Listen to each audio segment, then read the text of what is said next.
For the first 6 months of the war in Ukraine, European countries paid 58 billion euros for Russian fossil fuels. With this money, Russia savagely murders Ukrainian citizens. Why do we fund this war? The Kremlin developed a network of spies and lobbyists in Europe over decades. Underneath the gestures of friendship and cooperation, a despicable plan to make us dependent on Russian raw materials and thus on the will of Vladimir Putin was concealed.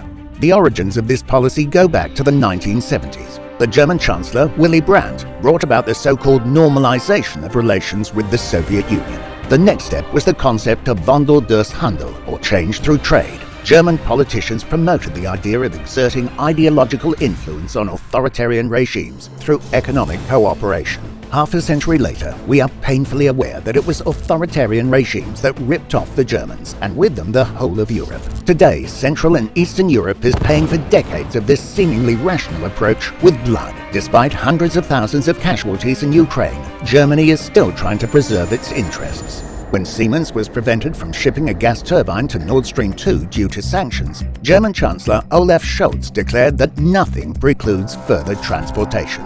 The most important person in the largest country in Europe is supporting the terrorist regime, regardless of the suffering of millions of people. Unfortunately, this is not an exception. In the last weeks of his term of office, former German Chancellor Gerhard Schröder signed a deal with Russia for the construction of the northern gas pipeline, the famous Nord Stream. Shortly after leaving the office, he ended up on the supervisory board of the Nord Stream consortium. In August, 6 months after the invasion of Ukraine began, Schröder met Putin in Moscow. On his return, he talked more about the certification of Nord Stream 2 than about peace. If the most important people in the state are so subservient to Russia, how extensive is the structure of Kremlin influence?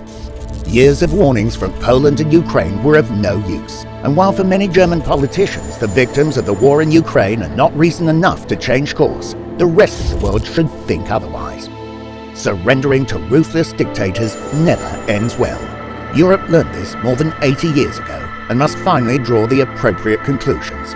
At the time, Poland paid a terrible price. Today, Ukraine is paying it again.